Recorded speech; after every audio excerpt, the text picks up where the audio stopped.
Mae rhai yn byw mewn corff nad ydyn nhw'n teimlo'n gartrefol ynddo, yn ysu am gael corff sydd yn eu hadlewyrchu nhw fel unigolyn.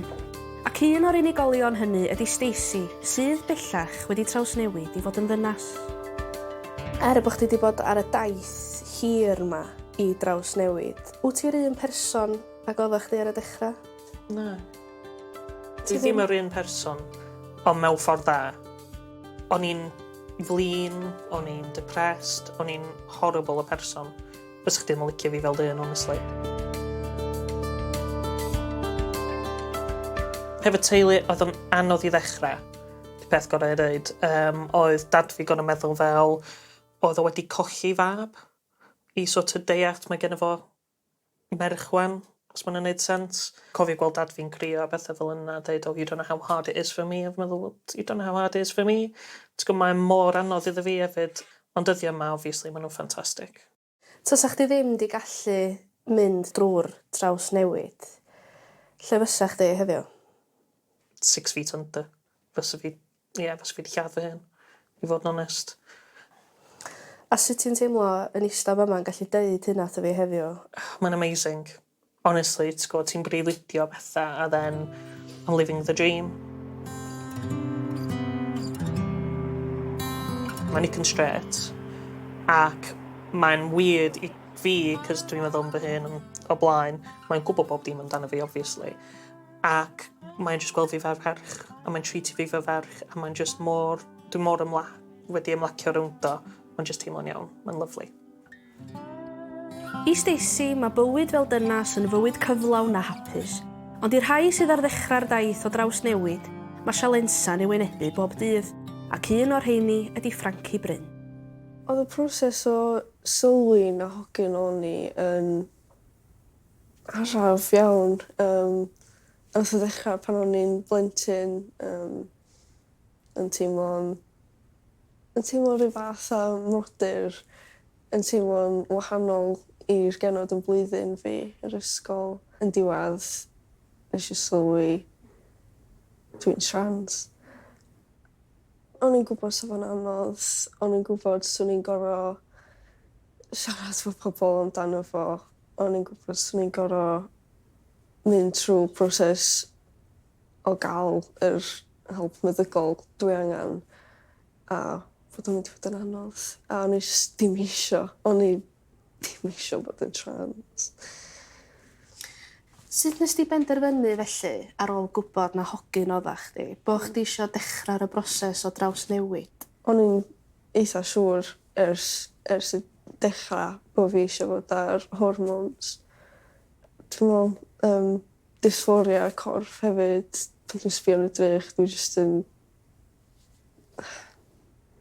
Mae'n rhywbeth off, a dwi'n gwybod beth dwi angen.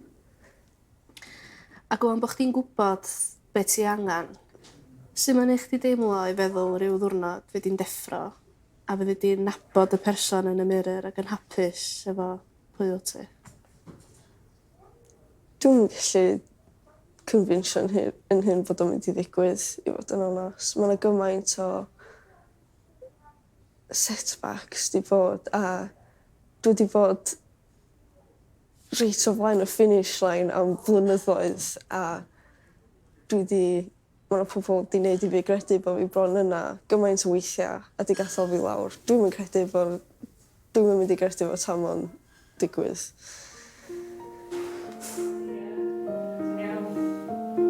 Mae yna dal lot o hatred a bethau towards pobl transgender, a mwy dyn chi'n gwneud awareness o problemau trans a pethau trans. Mae'n helpu pobl ddeallt. Gyntaf peth mae pobl yn gwneud pan maen nhw'n gweld fi ydy gofyn cwestiynau. A mae'n siawns i pobl ddeallt beth sy'n mynd ymlaen, a ddeall sut i siarad i bobl, a paid y ffwyni amdano fo ddim mwy. So lle wyt ti wan efo proses i gyd? Nes i ddod allan yn 13, dwi'n 18 wan. Dwi wedi bod yn cwffio am 5 mlynedd, ond i fod yn hollol onest, dwi wedi mynd i'n unlla erbyn hyn. Dwi heb gael medical intervention dwi angen.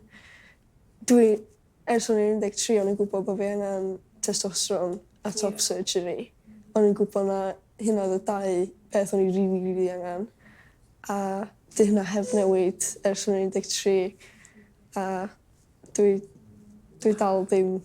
Na, dwi'n gwybod cos ges i bloc fawr, especially efo'r hormones actually. Nes i nath nhw'n stopio'r estrogen iddo fi, so dwi'n deall faint o poen mae'n gallu bod, especially dros amser hir. Beth di'r amser hir i chdi, just sort of waiting lists, neu... Wel, mae yna waiting list i bod. Oedd yna assessment efo yr service plant. Oedd yr assessment yn cymryd 6 mis. Ond ar ôl 3 mlynedd, mae 6 mis just... Well, come on. Ie, na. Dwi'n deall, ar y munud mae mor anodd i pobl mynd trwy o. Mae'n gret maen nhw agor llefydd newydd, mae'n gret mae yna service Cymreig gwan. Dwi wedi gweld yr Welsh Gender Service yn Caerdydd, ond dwi'n gwybod am y local gender service. Dwi just ddim yn gwybod beth sy'n mynd ymlaen. Mae hwn yn swnio fel ffordd gwahanol, pan nes i ddod allan, oedd y gyd, bob dim yn gorau bod yn llynda. So, y ffaith mae'n gen nhw rhywun, eich lleol, gobeithio pryd mae'n dechrau, gobeithio mynd i sbidio beth ymlaen i chi, gobeithio. Dwi'n meddwl un rheswm bod hynna mor anodd ydy yr transphobia sydd yn y wlad yma. Ie, ti wedi cael lot? Neu... Dim yn bersonol, dwi wedi cael bwlio yr ysgol. Just rhai pobl yn deud pethau kind of snarky. Ond mae ffrindiau fi wedi cael ei atacio. Dwi wedi cael lot o pobl efo TERFs, efo trans-exclusionary radical feminists. Ti gael hwnna fel hogyn neu? Dwi'n meddwl bod o'n llawer llai fel hogyn traws. Ond dwi'n gweld lot o bethau. Dwi wedi gorfod deletio Twitter. Dwi'n cael sbio ar Twitter. Dwi'n gweld lot o sort of siarad i lawr i hogia trans a dweud o lesbians bach sydd ddim yn gwybod beth maen nhw isio. A just kind of rhoi ni lawr fel... A mae rhan fwy yna ni'n oedolion. Ie, mae'n gwahaniaeth fawr rhwng gender a sexuality. Di'r merched yma just ddim yn siarad am drosto fi. Mae nhw'n actio fel bod ni'n victims bach sydd ddim yn gwybod beth maen nhw'n neud, sydd ddim yn gwybod yn well, ond dyn nhw'n fy nabod fi. Wyt ti wedi experiencio transphobia o gwbl? Gymaint.